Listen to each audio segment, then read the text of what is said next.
ব্র্যান্ডের নিউজে আমনে সামনে অনুষ্ঠানে আমাদের সঙ্গে আজকে উপস্থিত রয়েছে হেমেন মণ্ডল। কে হেমেন মণ্ডল? তার পরিচয় কি? তার পরিচয় হচ্ছে তিনি একজন কুখ্যাত অথবা বিখ্যাত ডন।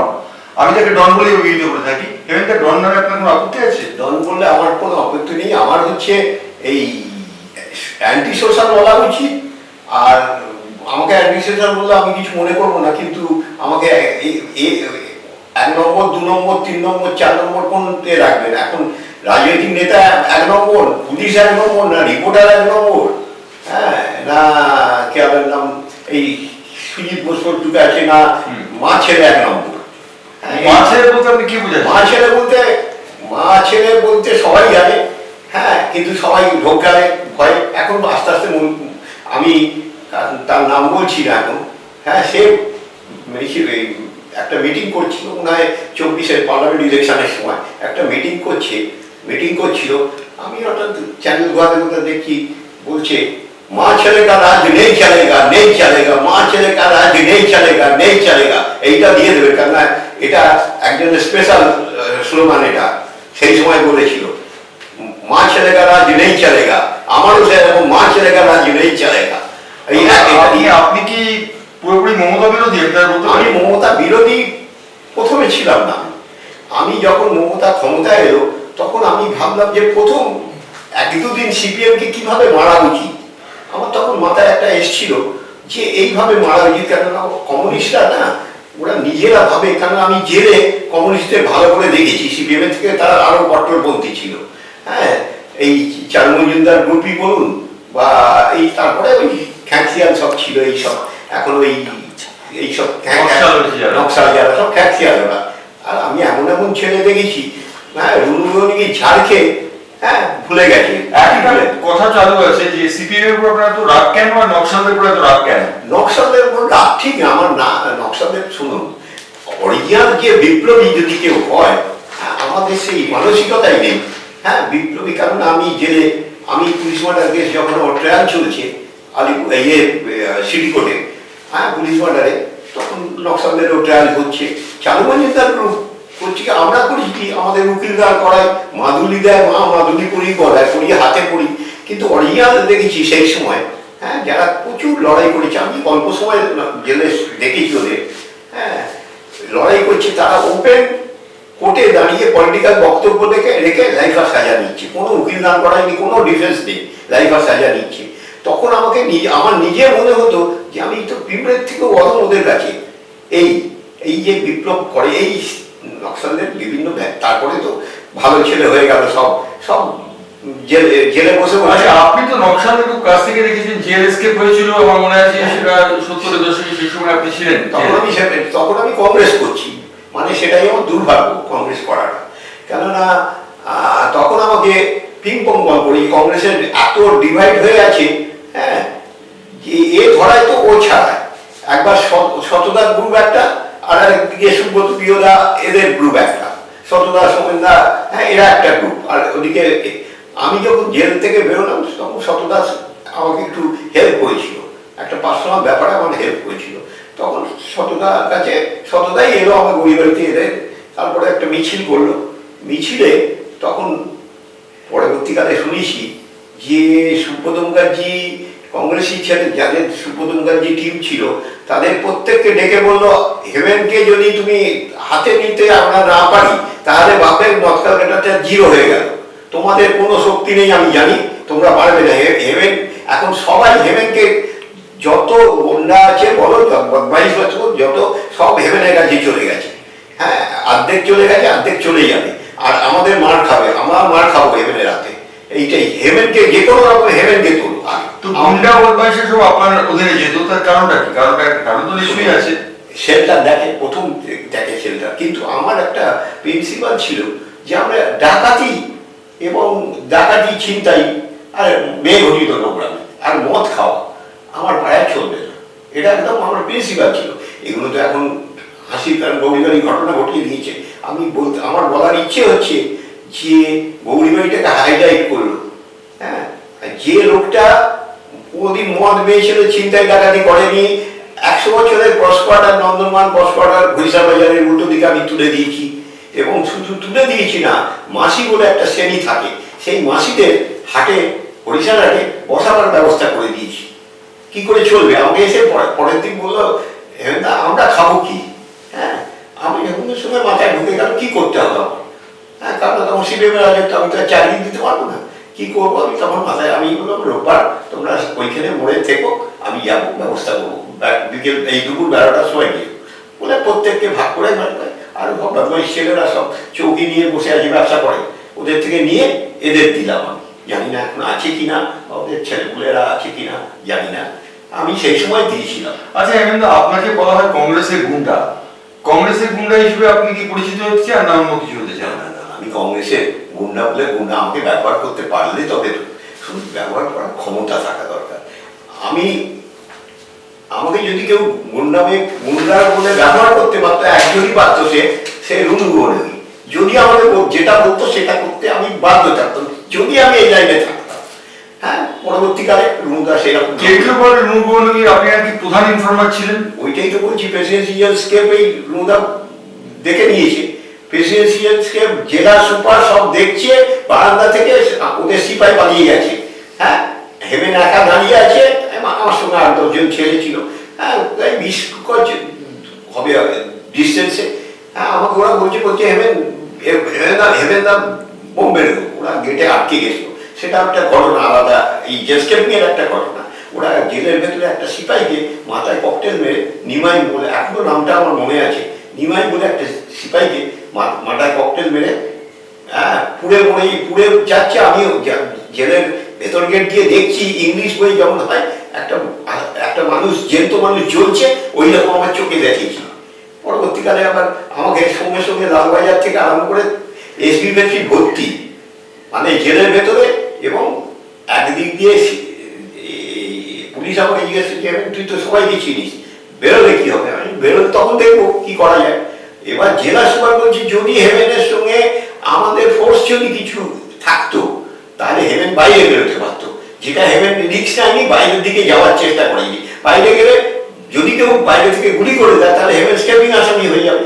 সেই কারণে সঙ্গে যদি 10টা সিপাই থাকে, তাহলে হেমেনের ছেলের আগে বাইরে থেকে 10টা কেউ ধরে। আপনি শতঘোষের লোক ছিলেন না আপনি তখন লোক ছিলেন? তো তার তখন তো খেলছে করে আবার 2 মাস পরে ছিলেন। হ্যাঁ, ওদের সঙ্গে এই 2 মাস 3 মাস পরে জেল খাটা হয়ে গেছে অলরেডি। এই জেল স্কেপিং হওয়ার পরেই আমি 75 সালের এপ্রিল না মে মাসে জেল থেকে বেরোলাম। আমার লাইফ ইমপ্রিজনমেন্ট কনভেনশন হয়ে গেছিল। আমি 1 বছরের মতো কনভেনশন অবস্থায় ছিলাম হাইকোর্ট থেকে, খালাস, মানে অ্যাকুইটাল হই। তারপরে তো আমাকে ফুটবল খেলা আরম্ভ হয়ে গেছে। এইবার কংগ্রেস তুলছে, বেরোচ্ছে। তারপরে জেল স্কেপিং আমি সুযোগটা পেয়ে গেলাম কংগ্রেস করা অবস্থায়। আমি দেখলাম স্কেপিং হয়ে গেছে, এইবার আমার খেলা দেখবি। তখন আমাকে সুপার জেলার বলছে, আর পুলিশ তো ডিসিরা সব বলছে কি হবে। আমি তো সবাই, আমি আগে ছাড়া পাই, আমি তো জানি এরা ছাড়বে। এইবার আমি জেল ওরা চলে গেল, 7 দিনের ভেতরে আমাকে ছেড়ে দিল জেল থেকে। এবার ভাগ্যচক্রে, হ্যাঁ, তার 3 দিনের ভেতরেই একটা খবর পেয়েছিলাম। খবরটা আরো ভালো ছিল। খবরটা ছিল, যাদের কাছে খবরটা ছিল আমারই ছেলে, কিন্তু তারা আমার সঙ্গে যোগাযোগ করতে পারেনি। তারা বুঝতে পারেনি হেমেন্দা জেলে আছে না বাইরে আছে, খবরটা দিতে বা লালবাজারে আছে এটা বুঝতে পারে। মোবাইলের যুগ নয়, মোবাইলের যুগ না, সেই জন্য খবরটা মিস করেছিল। নাহলে স্কেপিং এরই খবরটা ছিল ওদের কাছে, স্কেপিং হবে।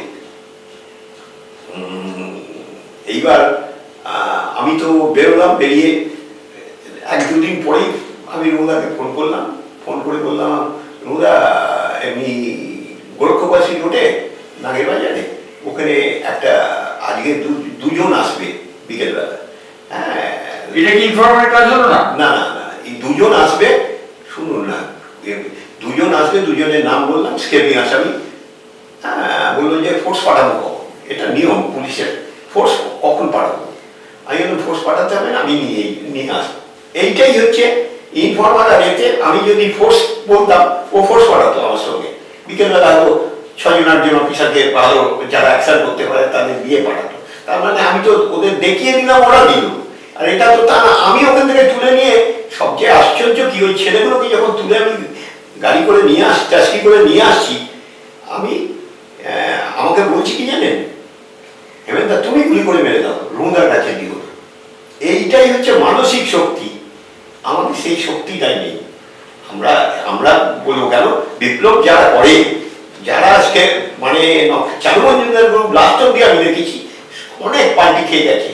আমাকে একজন, এরা যখন ৭৭-এ জেলে সিপিএম এসে ছেড়ে দিল, তখন একটা স্কেভিং আসামি এতে যতীন দাসা করে থাকতো বেলুরিয়া, আমার সঙ্গে ডেন্টাল কলেজে ওদের একটা সেন্টার ছিল, ঠিক ছিল। আমাকে বলছে হেমেন্দা এটা কি ঠিক করলে, ধরিয়ে দিলে?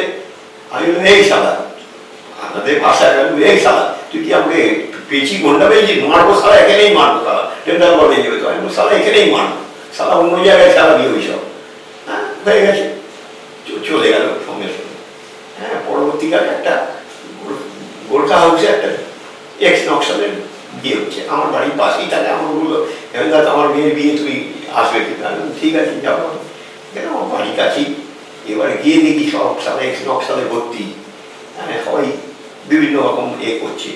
ওই ছেলেটা ওই এসছে, মঙ্গল নাম ছেলেটা। আমি কি রে হুকুমর, কি করছিস? বলে হেমেন্দা আর পারলাম না। কেন কি হলো? অনেকদিন পর দেখা হয়েছে। বললো চাকরি করছে। আমি কে চাকরি দিল? বললো বুঝলো চাকরি দিয়েছে। এই এই হচ্ছে পরিবর্তন হয়। এই সব মুখে ওই সরকার দখল করতে গেলে ওই কি বলে নাম, এই আরশোলা বাহিনী না, কর্কোচ। হ্যাঁ, এইসব আরশোলা বাহিনী আমি জানি বিজেপি খুব অ্যাকশনিস্ট এরা, এদের দল আছে, কিন্তু অনেক খবর নিচ্ছি আমি, বিজেপি বিভিন্নভাবে খবর নিচ্ছি কি এই সিচুয়েশনটা কি করবে। এখন সবচেয়ে হচ্ছে কি, আমি এই প্রসঙ্গে পরে আসছি। আমি একটা আপনাকে জিজ্ঞেস করি যে সিপিএম এর সঙ্গে আপনার সম্পর্ক কিরকম ছিল?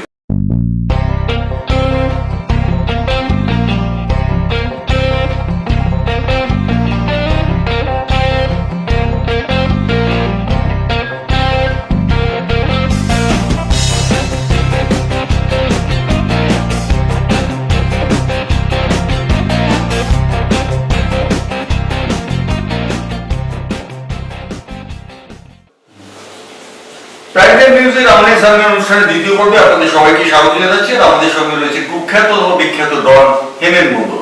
হেমেন্দা, সিপিএম এর সঙ্গে আপনার সম্পর্ক নিয়ে আগে এপিসোডে কথা বলছিলাম। সিপিএম এর সঙ্গে আপনার সম্পর্ক লাভ অ্যান্ড হ্যান্ডে নাকি একেবারে সম্পর্ক ছিল না? দাদা, আমি জেলে সিপিএম কে ভালো দেখেছি। জেলে দেখলে সুবিধা হয় কিরকম জানেন? আর প্রথম কথা, আমার বুদ্ধি আছে, প্রত্যেকটা জিনিস আমি, হ্যাঁ, যেটা দেখবো সেটা নিজে কি করা। ওরা কি কমিউনিস্ট কি, এই প্রথম আমি তো যে বাইরে কোনদিন দেখিনি কমিউনিস্ট, মানে নকশাল আন্দোলনটাই আমি পাইনি। হয়তো পেলে কি হতাম আমি সেটাও জানি না।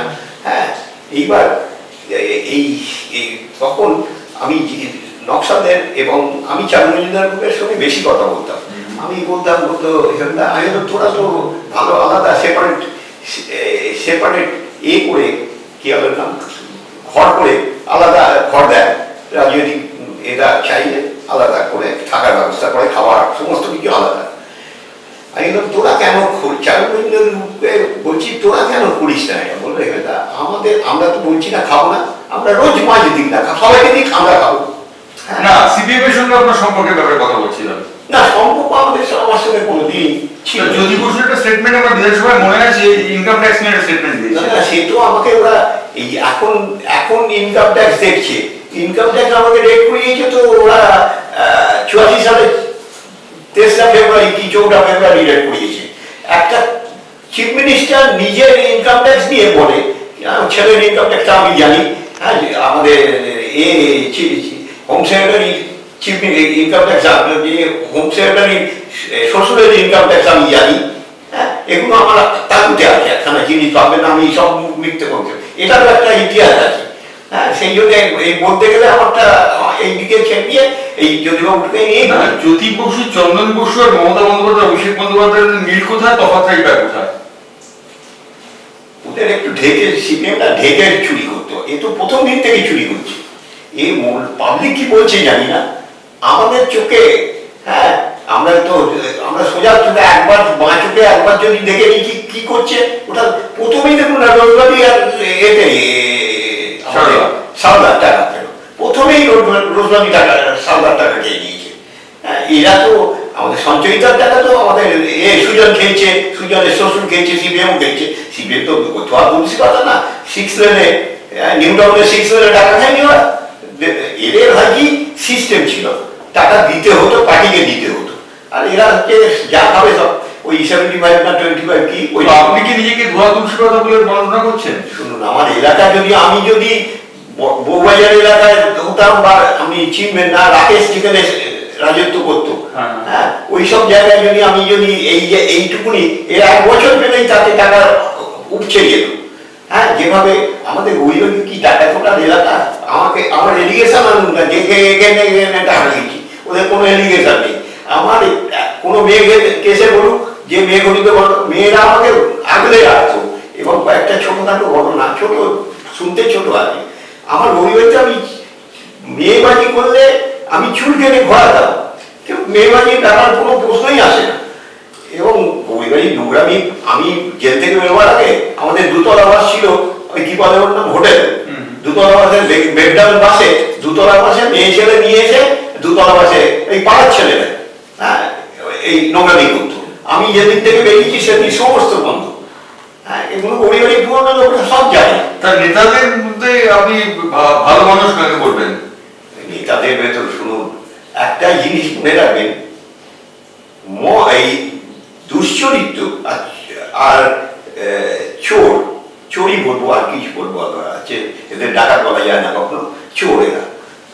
এখন এইটা মরার আগে অব্দি বলতে পারবেন না। আমি একটা যে কোনো একটা হয়ে গেলে তাহলে একটা অটোমেটিক চলে আসবে আপনার। আমরা যদি আমি নিজে সবসময় নিজে ভাবেন আমি একটা বউ নিয়ে সন্তুষ্ট। হ্যাঁ, আমি একটা মুসলমানকে জিজ্ঞেস করেছিলাম, ভালো ব্যবসায়ী, আমি বললাম দাদা আমরা তো একটা বউ নিয়ে ঘেরে যাচ্ছি, আমরা ভাবি সারা না করলেই হতো। বললো দাদা আপনারা কি করে 3-4টে বউ করেন? বললো আপনারা সুহাগরাত করেন তো? আমি হ্যাঁ। বললো আমরা সুহাগরাতের দিনে পুরো খেয়ে নিয়ে, আরে রানা হয়তো রাও না তো আল্লাহ কি ভালো ফির স্বামী কারেগা। যেতে যাকে বিয়ে করবো সে জানে আমি এই 3-4টে বউ রাখবে।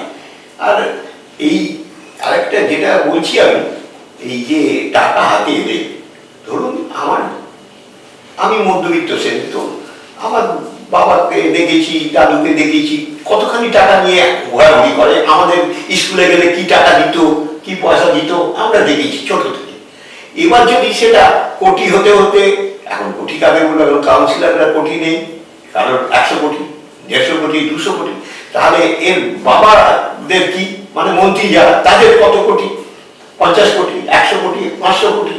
তাহলে তার বাবা মার ঠাকুরদাকে, মানে আমি মমতার ছেলের কথাই বলছি, আমি আপনি অভিষেককে বাবার মমতার ছেলে বলছেন, কেন বলছেন? ছেলে এখন কেউ যদি ভয় না বলে, এখনো যদি ভয় না বলে, তাহলে কি বলবো?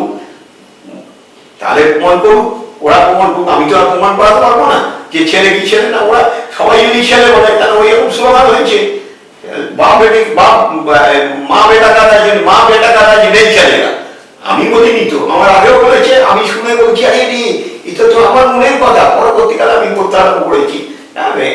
আর ওর সমস্ত ইতিহাস জানে, কারোর দরকার নেই। সোনালি হচ্ছে আসল ভালো মেয়ে, সৎ ভালো মেয়ে। যদি সৎ ভালো মেয়ে কাউকে দেখতে ছিল, পঙ্কজ ব্যানার্জি ছিল, পঙ্কজ মুখার্জি না কি না, পঙ্কজ ব্যানার্জি, হ্যাঁ ওরা ছিল, কয়েকজন ছিল না। এখন তৃণমূলে সৎ নেই বলবো কি করে আমি। কিন্তু যারা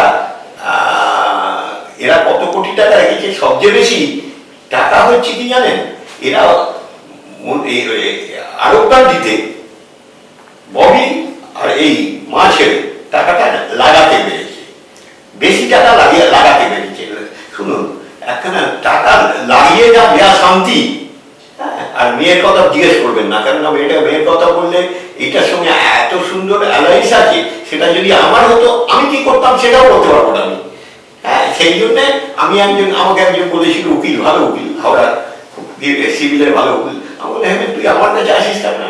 আমার থেকে তো পরামর্শ নিতে আসি, আমি হাওড়া থেকে কি এই কলকাতা থেকে আপনার কাছে আসছে কি জন্য? আমরা জানেন, বলে হ্যাঁ আমি সব নেশা পেশা করি না তো, শুধু সিগারেট খাই। আমি ওটা বলবেন না, চুপ করে থাকুন, ওটা মরার আগে বলবেন। আপনার কোথায় ফেসে যাবেন কোথায় সেটা বলবেন না, এই জন্যে ওইটা পড়ার আগে। আর এখন আর একটা আমার খুব মনের কথা, আমি ভাবতাম আরে আমাদের হেরিটেজ, আমি হেরিটেজ ক্রস কোয়ার্টার, আমি হেরিটেজ ক্রস কোয়ার্টার এই কারণেই নাম দিয়েছি। এইখানে জানেন কি আপনারা যে ওয়েস্ট ইন্ডিজের প্লেয়ার একবার নিখোঁজ হয়ে গেছিল, 5 দিনের টেস্ট হতো তখন, হ্যাঁ, ছুটির মধ্যিকালে ওকে নিখোঁজ হয়ে গেছিল, হ্যাঁ, ওকে পাওয়া যাচ্ছিল না। কলকাতা পুলিশের মাথা খারাপ, হেরিটেজ ওইখান থেকে, হ্যাঁ, পাওয়া গেল ওখান থেকে। সেই জন্য এটাকে নাম দিয়েছিলাম আমি, আমার নাম দেওয়া, এটা পাবলিক নাম, আমি নাম দিয়েছি হেরিটেজ ক্রস কোয়ার্টার। না এটাই উঠিয়ে দিচ্ছিল, হ্যাঁ, এতে টালিগঞ্জে এরা পুরো টালিগঞ্জটাই এখন দুবাই চলে যাচ্ছে। আমি আপডেট সবসময় নিই, আপডেট না আপনারা যেমন আপডেট নেওয়ার চেষ্টা করেন, আমি আপডেট নিই।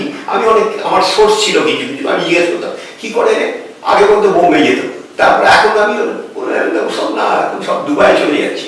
হ্যাঁ, এই নতুন আর্টিস্টগুলো সব দুবাই, হ্যাঁ সব দুবাই যাচ্ছি। আর প্রমোটা কি নাম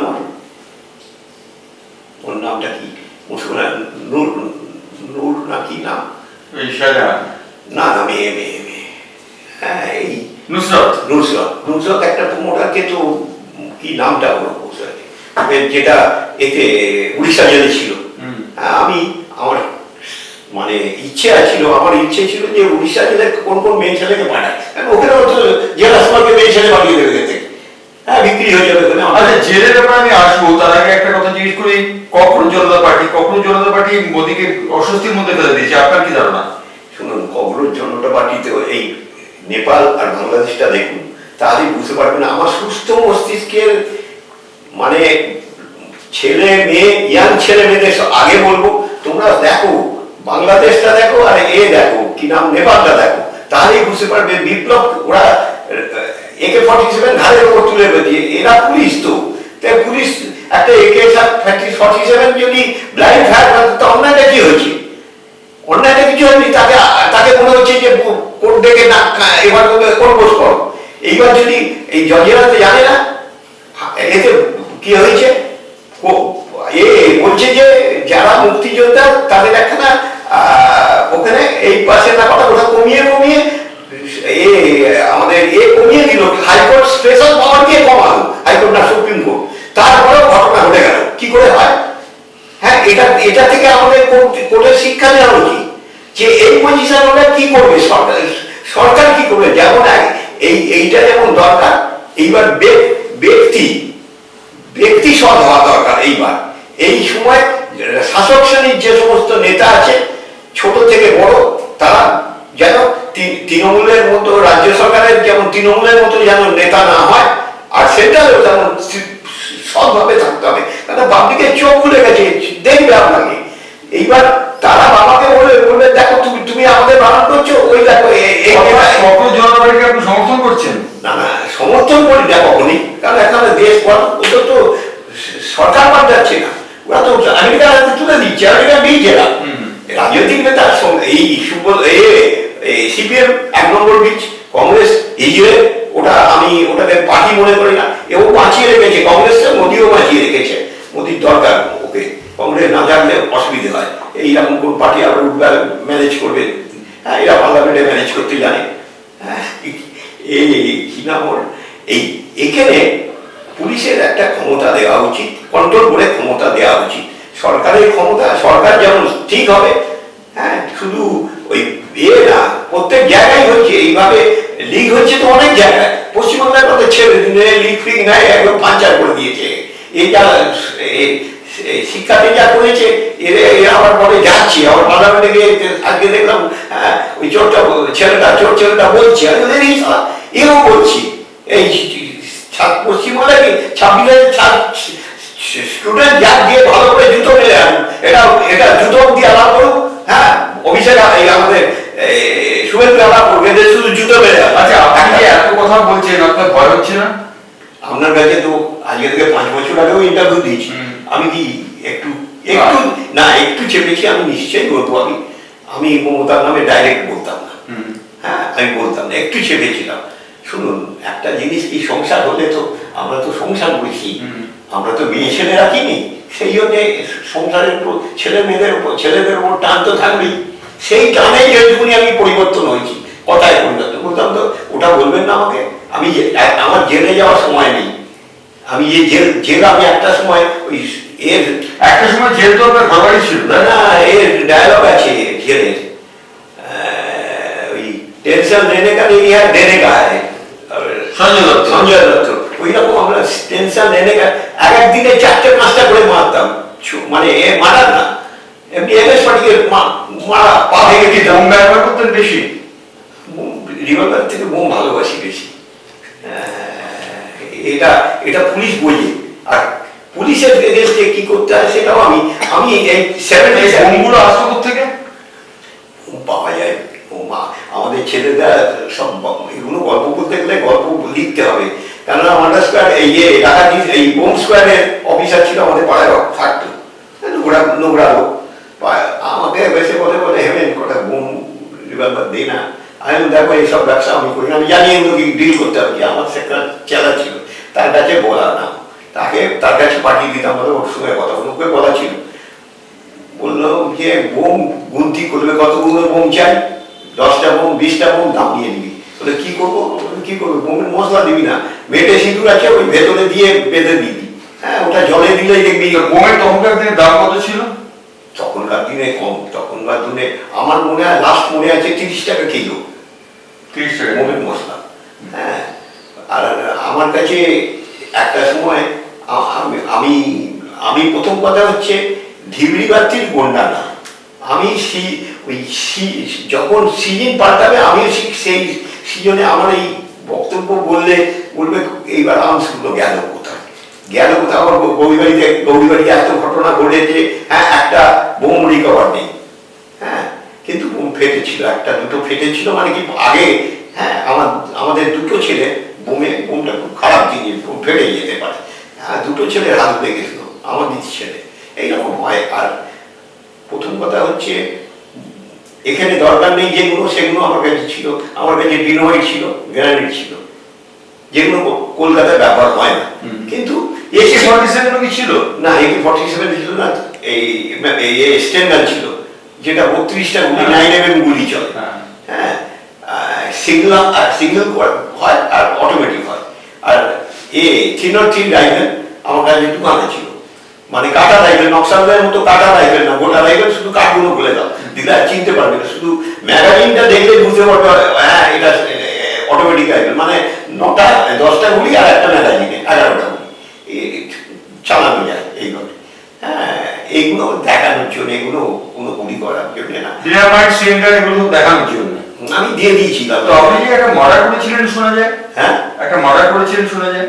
না ওই তো শ্যামবাজার পুলিশ মার্ডার অ্যাক্সিডেন্টলি হয়ে গেছে, কি করেছে তাও জানি না, কিন্তু হয়েছে এইটাই। সেটা আপনার নামে কেসটা গেছিল? কেস আমার নামে, যদিও তখন হোম মিনিস্টার আর অজয় মুখার্জি চিফ মিনিস্টার, সব লোক তাকে, তার দুর্ভোগ কি হয়েছিল এই এতে রানীর এই রাজমণি স্ট্যাচুর কাছে সে আন্ডারটেক করেছিল তাকে নোংরা ফালা করে দেয়। এর কমিউনিস্ট আরেকটা জিনিস, আপনি বিধান রায়ের সময় হোম মিনিস্টার ছিল একজন, এই তো নামটা ভুলে গেলাম, আশুবাবু? না আশুবাবু না, আমাদের আরে ওয়েলিংটনেই বাড়ি। রবীন্দ্র সরোবর স্টেডিয়ামে যে গন্ডগোলটা হয়েছিল, সেই গন্ডগোলের না বিধান রায়ের সময়।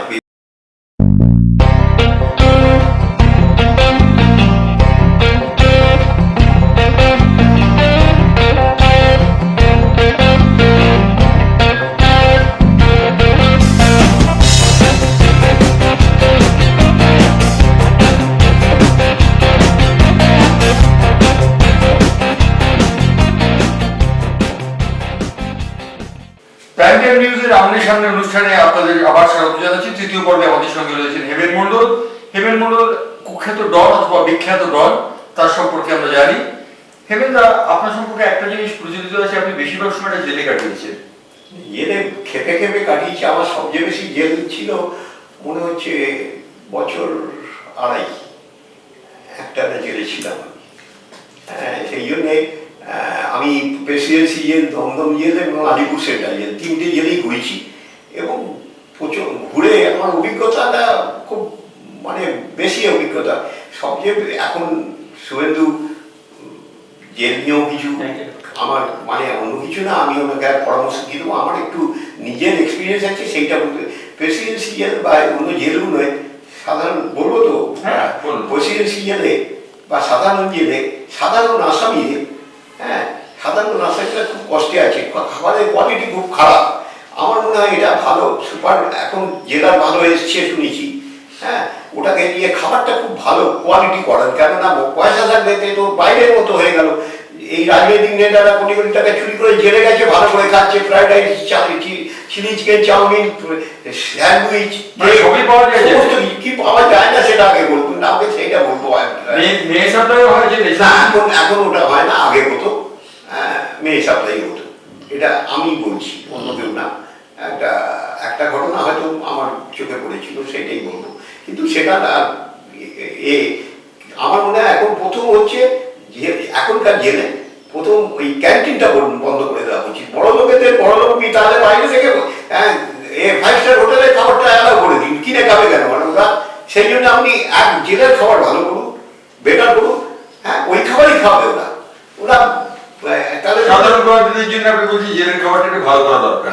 নিশ্চয়ই একদম মানে ওই পয়সায় ভালো খাবার পাওয়া সম্ভব, শুধু মানে ভালো করে ওটা নজর রাখলেই ভালো খাবার হয়। কারণ আমি পরিমল দাস বলে একটা জেলা ছিল, সে প্রচন্ড ডেভেলপ করেছিল, সে আবার একে ভয় পেত না, রিটায়ার হয়ে গেছে উনি, হ্যাঁ সে আবার বিশ্বনাথ চৌধুরী ওর কথাও শুনতো না। এরকম মানে অনেক হলে যা হয় সেভাবে চাকরি ছেড়ে দেবো, তাও আচ্ছা তোমার কাছে মাথা দিল, অনেস্ট হলে এইগুলোই হয়।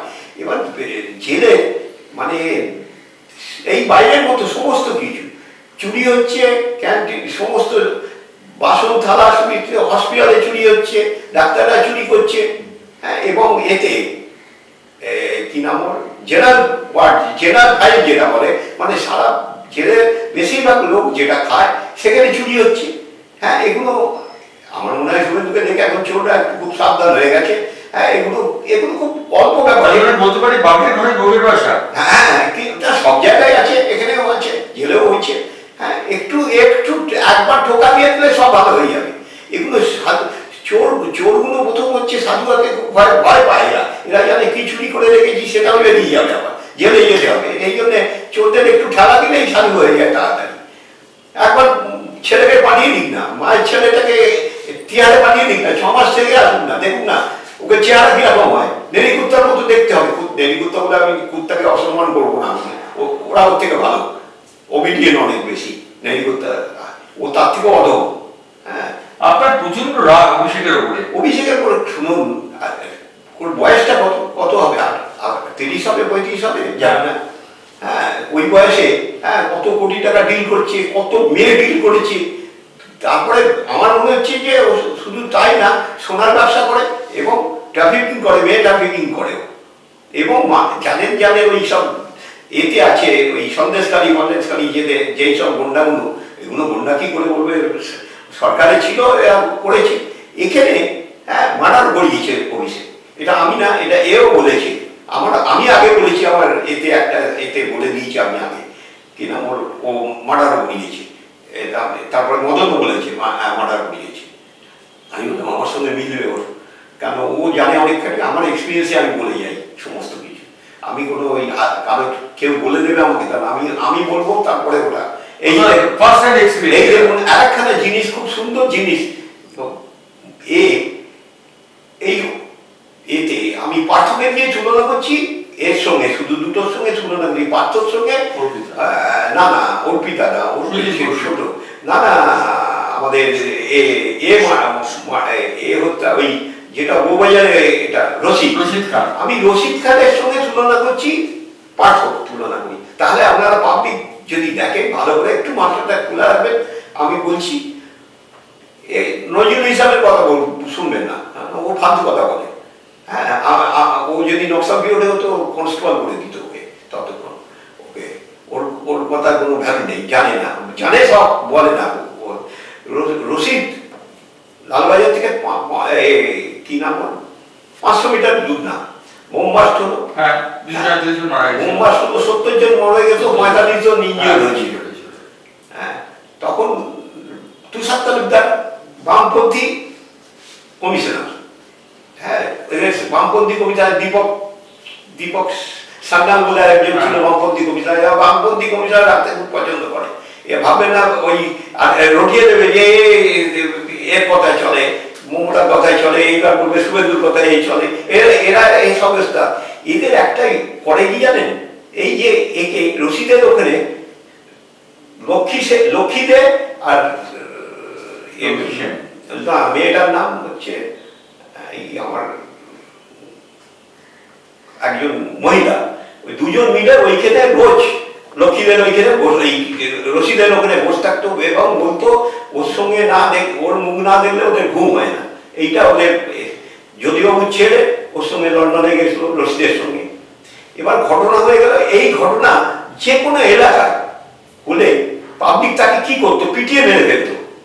কিন্তু এরা হয় কি, রশিদ এখনো জেলে বসে ঘুরছে, এই ইলেকশনের মধ্যিকারই এই ছেলে বড় টাকা একখানা খেয়ে নিয়ে ওকে দিল্লি হাইকোর্ট থেকে বেল করাবার বুদ্ধি করে দিয়েছিল, বার করে দেওয়ার ভুল করে, এটা আটকে গেছে। হ্যাঁ, আমি একটা খবর পেয়েছিলাম, আমি আমার ছোট্ট করে একটা ফোনে দিয়েছিলাম আমি ওই এইটায়। এরা হয় কি, জেলে ঢুকবে যখন তখন এরা পেছনে লোক লাগিয়ে দেয়। পার্থকে বলছি, পার্থ যখন ফোন করছে বাড়ি থেকে তখন ও ফোন ধরছে না। এর উচিত, পার্থ আর রশিদ দুজনের উচিত ছিল প্রথম দিন কোর্টে গিয়ে জজ সাহেবের কাছে হাত জোড়ে বলা, হুজুর আমি আজকে যে কথাগুলো বলছি তারপরে আমাকে এরা মেরে ফেলবে।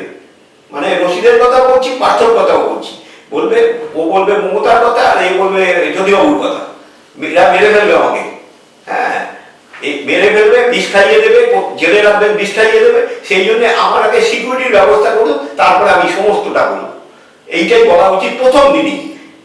এই 1 বছর পার হয়ে গেলে আমার মনে আছে আমি এটা বলবো, সব বললে হয় না। আর রশিদকে আবার এর মধ্যিখানে 2008-এ বুদ্ধদেব চেষ্টা করেছিল বার করা, 2015-এ মমতার চেষ্টা করেছিল বার করা, 2026-এ এই লাস্ট চেষ্টা করেছিল ছেলে। হ্যাঁ, ছেলে চেষ্টা করেছিল, সাকসেস হয়ে গেছিল, আরেকটু হলে আটকে গেল সুপ্রিম কোর্টে, না হলে একদম সাকসেস হয়ে গেছিল, রশিদকে বের করে দিত। তো এবারে তো রাজ্যে পালা বদলের পালা হয়েছে, বিজেপি কেউ করছে বলে আপনার মনে হয়? এখন শুনুন, ওই 3 মাস হয়নি, এখন যদি বলেন যে কি করেছে, হ্যাঁ চাল কতখানি ফুটবে, রুটি ঠিক হয়েছে কিনা, এসব প্রশ্ন করার এখন সময় না। কিন্তু এই কুকুরের বাচ্চা, এগুলো আমি এদের নাম দিন কুকুরের বাচ্চা, সিপিএম এবং তৃণমূলের নাম দিন কুকুরের বাচ্চা। এখন চালে ভাত বসিয়েছে, এখন বলছি ভাত ফুটেছে, ভাত ভালো তো, ভাত খারাপ না তো, রুটিটা ঠিক আছে, এইসব প্রশ্ন করুন। এইসব প্রশ্ন যখনই যে ওই প্রশ্নগুলো করবে, তোর মাকে জিজ্ঞেস করিস না রুটিটা পাল্টা না, কতক্ষণ পরে বলতো। আপনি কি বিজেপি? না, আমি বিজেপি হলে আমি তো বিজেপি আমি করি না। আমি এখনো পর্যন্ত আমাকে একটা আমার বাড়ির ব্যাপার বলছি, আমার বউ মারা গেছে, 1 বছর হলো, বছর 5-6। আচ্ছা, আপনি কি প্রেম করে বিয়ে করেছিলেন? হ্যাঁ, প্রেম করেছি। তাহলে কে বিয়ে করবে? কিন্তু আপনাকে প্রেম করার ব্যাপারটা কি সেই সময় জায়গা পৌঁছায়? ভালো লোক, ভদ্রলোক, বউকে হাত তুলি না, এটাই তো ভদ্রতার লক্ষণ। আমি যদি মারবো বলি বউকে, তাহলেই আমি খারাপ লোক। আমার ছেলেরা আমাকে জানে, বাবা মারপিট ছাড়া কি করে বোঝে না। হ্যাঁ, হয়তো ছেলেরা হয়তো একটু আমি যেগুলো করি না, পছন্দ করি না, সেগুলো একটা করে, কিন্তু জানে আমার বাবা অন্য কিছু করে না মারপিট ছাড়া। যা কিছু বলবে মারপিট নিয়ে বল, এর বাইরে কিছু না। তো বৌদির সঙ্গে আপনার প্রেমের সম্পর্ক ছিল? হ্যাঁ, প্রেমের সম্পর্ক ছিল।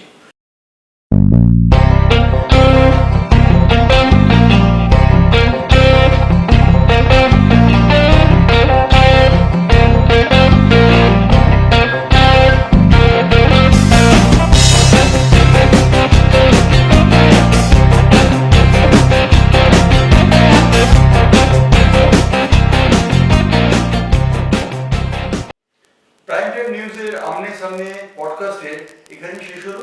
আজকে আমাদের অতিথি ছিলেন কুখ্যাত ও বিখ্যাত ডন হেমেন মন্ডল, তার কাছ থেকে শুনলাম অনেক অকথিত কাহিনী। নমস্কার।